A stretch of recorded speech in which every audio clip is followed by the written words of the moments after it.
this month's Life Lessons Learned from Camels, we're talking about ego and using it and not using it in camel training. Human ego, does it serve us when we train our camels, or doesn't it serve us, or does it do both? You'll be finding out in this Life Lessons Learned from Camels. Whether you're a camel owner, wannabe camel owner, or simply an adoring camel fan, you're in the right place for some fun, useful, and interesting camel talk. This is the Camel Connection podcast.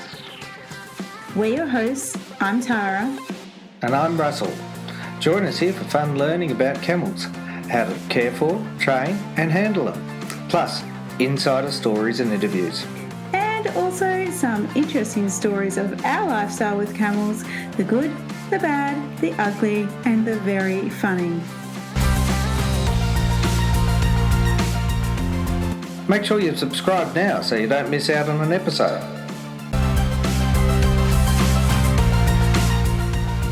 Now, some of these podcasts are an audio take of our video, so be sure to check those out on our blog for lots of how-to visuals and, of course, lots of camels. This is your one and only go-to podcast, all about camels.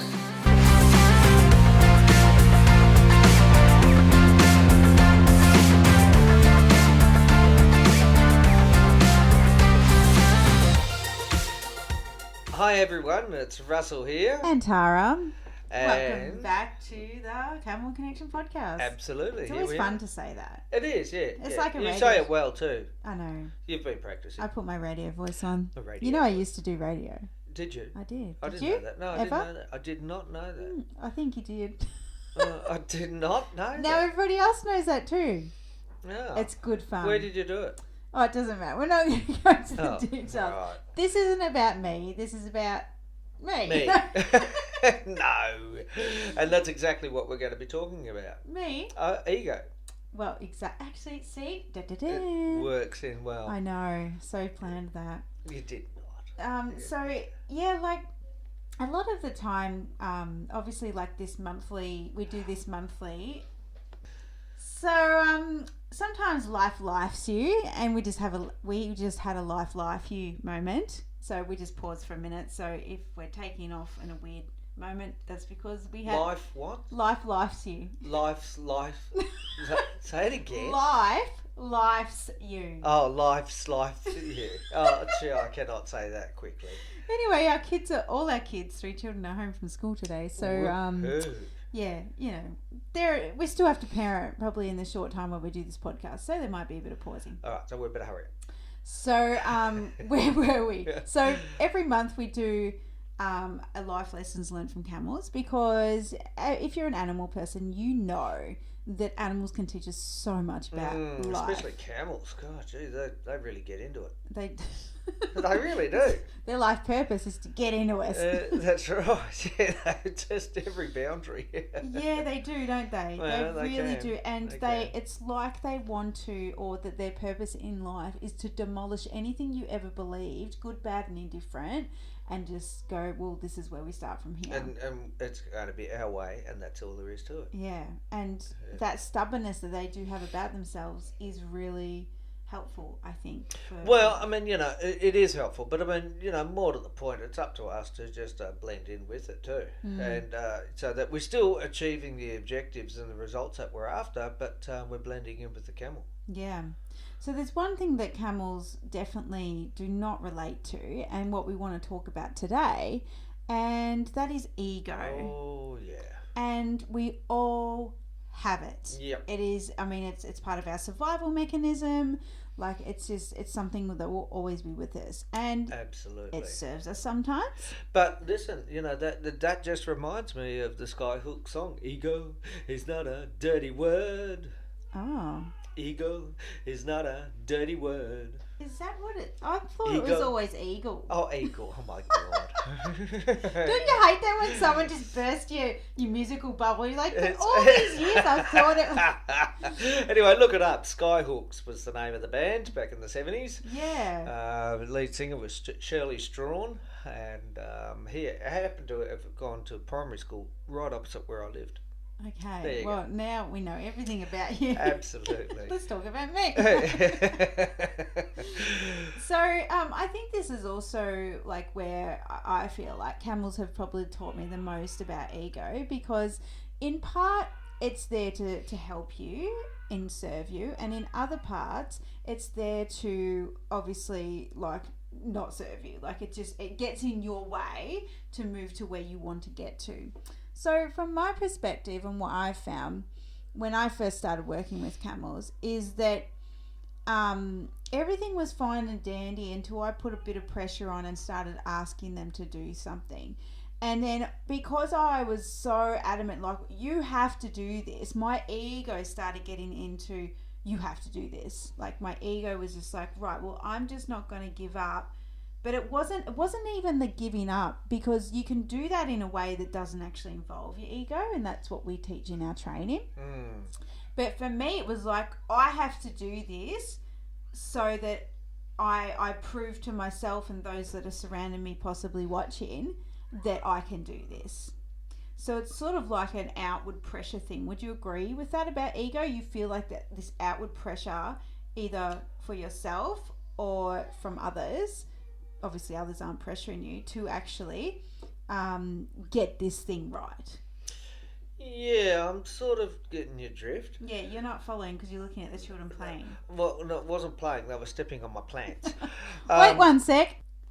So we're back again, and that's been my experience. And it's always a perception. There has not really been an outward pressure. I've made that up in my head, and that's when the ego goes, "Oh, I've got to prove this point," sort of thing.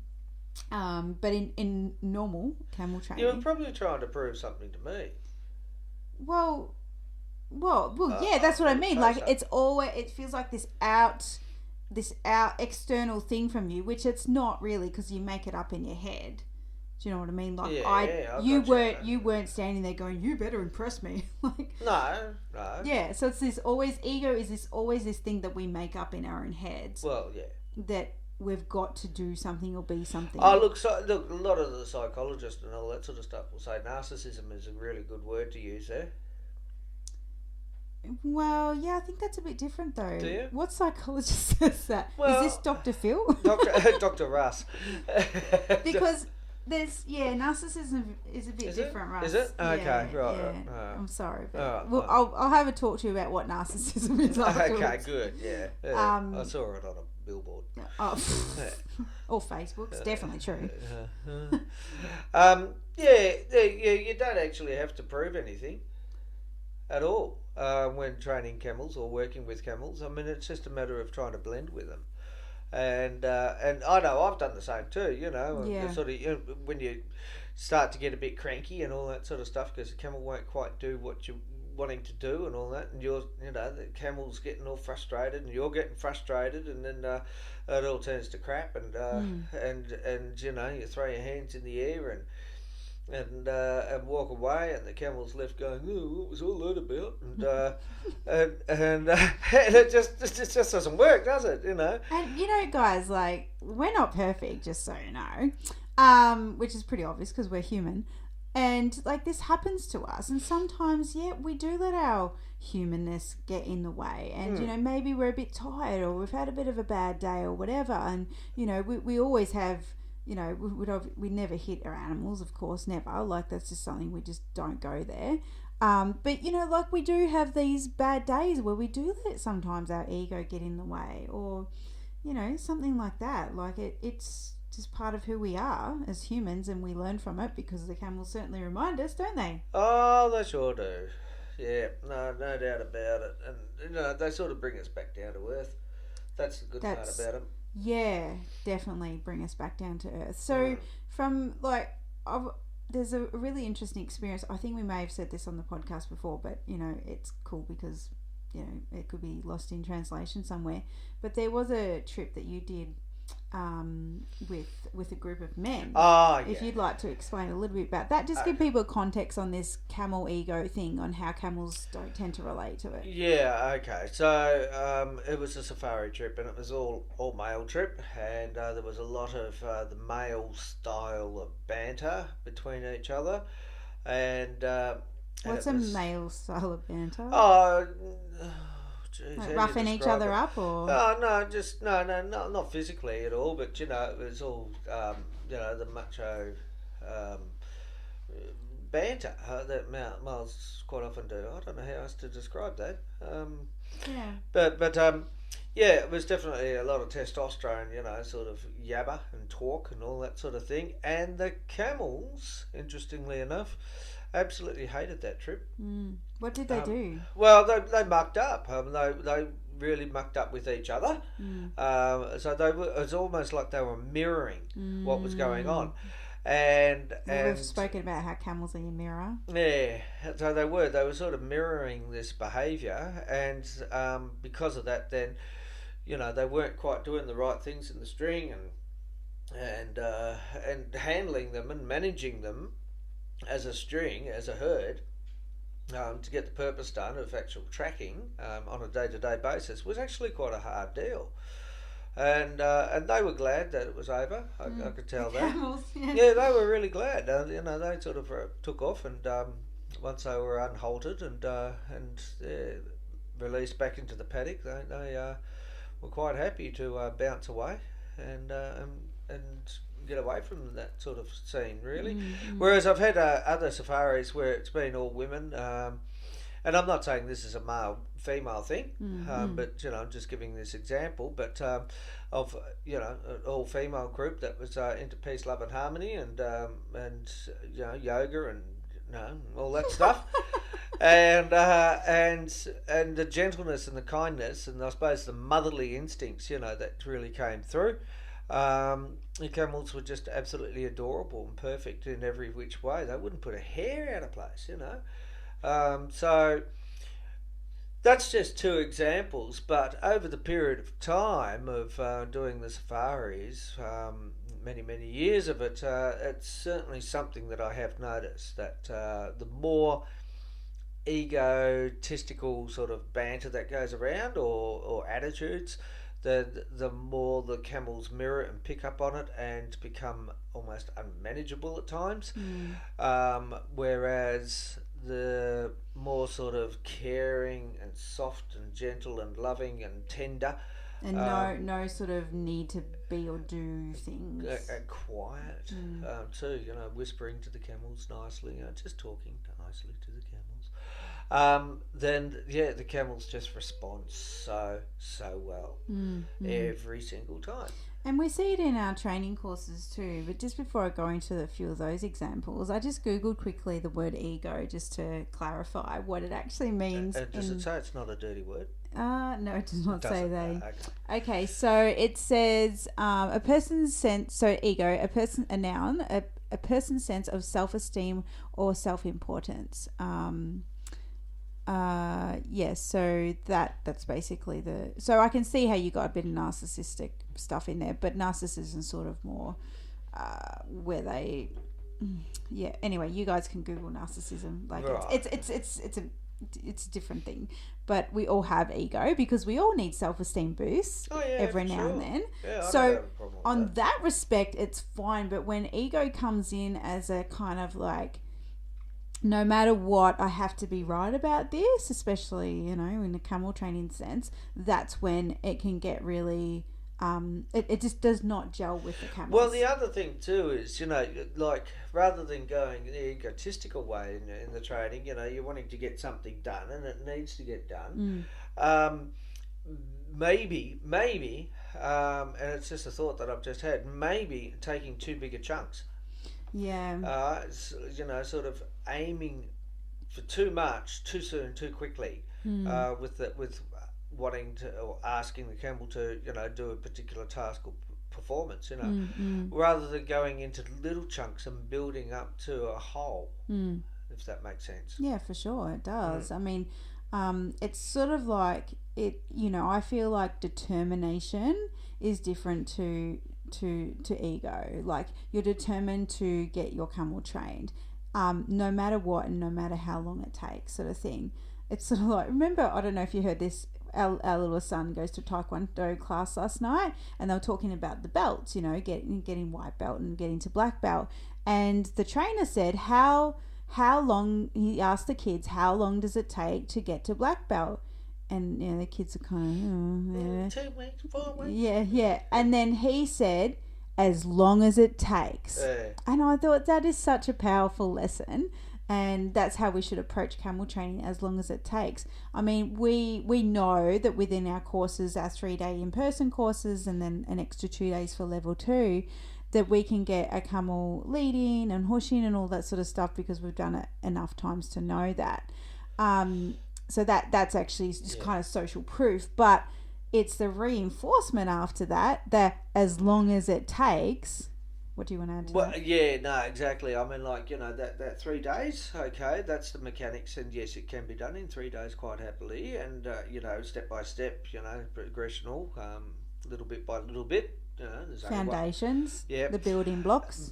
But however, in saying that, some camels really quite chilled out with it by the end of that 3 days, and some camels can still be quite have a certain level of fear, but they'll still do what it is that you're asking of them to do. So it's sort of, as I mentioned in the last course, it's like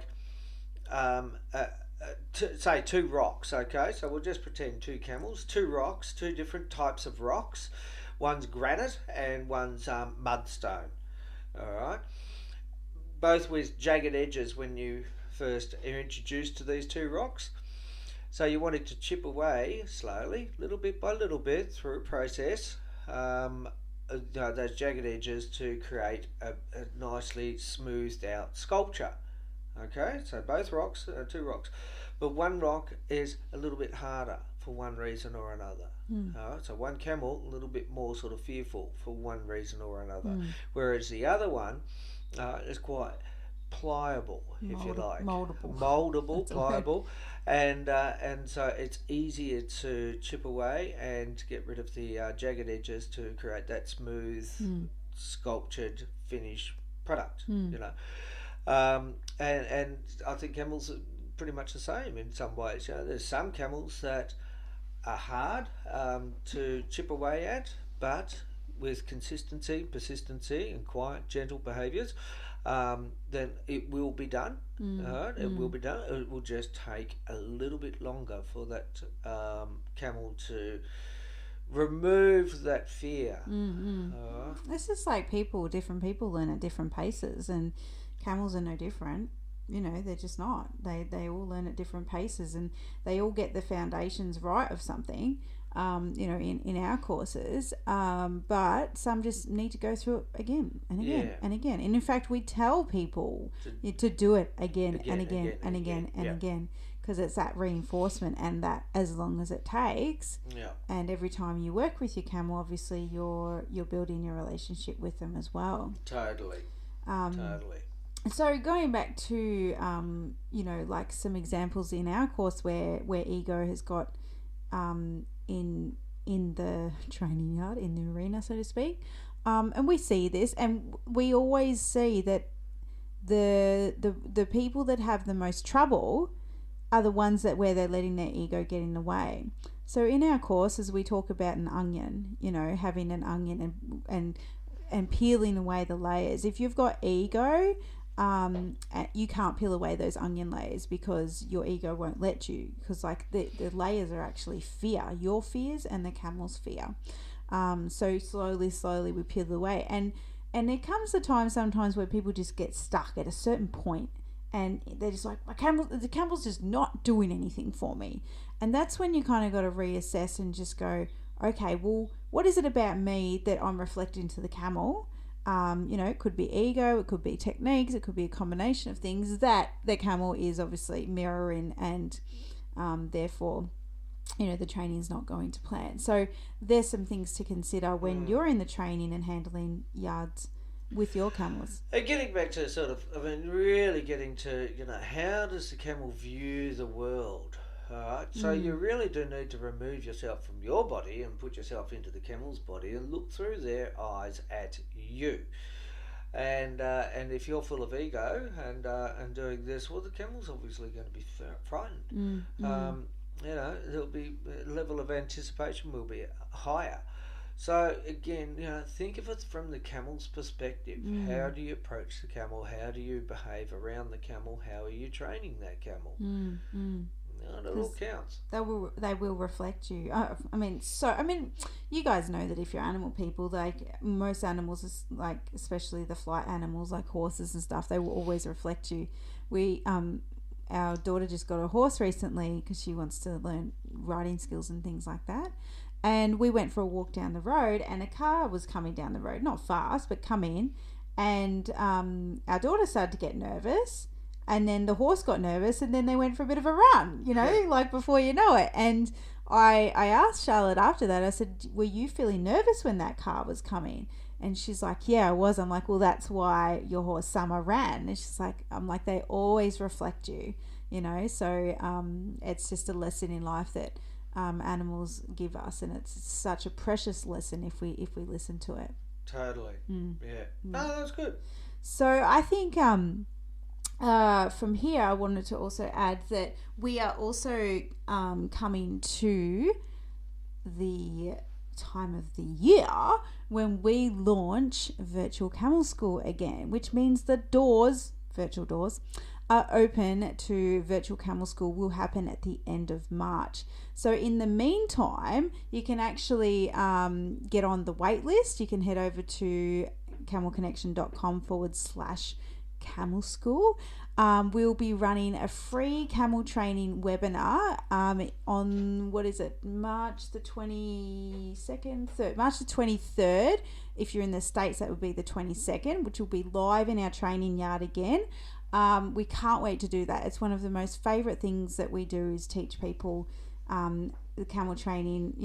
It's an hour webinar and it's live and there's camels and it's just awesome fun. So we'd love to have you there also. We're so grateful that you turned up again for this this Camel Connection podcast. We're so grateful you're here. Absolutely. And we are going to go because now our son has just gone ahead and released the goat. Yeah, well, it's not a big deal. He's still got control of it. Yeah, I don't want him eating the Anyway, so it's not very... usually they're at school when we do these podcast episodes, but we hope you gained some valuable insight from this this Life Lessons from Camels podcast. Absolutely. And we can't wait to catch up with you again on the next one. So for sure. Thanks for being here, and we'll catch you on the next one. Thanks, guys. Catch you later. Bye. Bye. Virtual Camel School is coming up. Don't miss your chance to learn our Camel Connection trust-based camel training method from the comfort of wherever you are in the world. You'll be joining us and other camel-loving people in this dynamic foundational camel training course designed for camel owners and those that want to own camels in the future. No matter if you've been in the camel game for a while or you're only just starting out, you're going to love our Virtual Camel School with pre-recorded training videos for you to watch and live weekly training videos with us to cement your learning and have your questions answered. We guarantee you'll learn something new, so head over to camelacademy.com now to learn how you can join.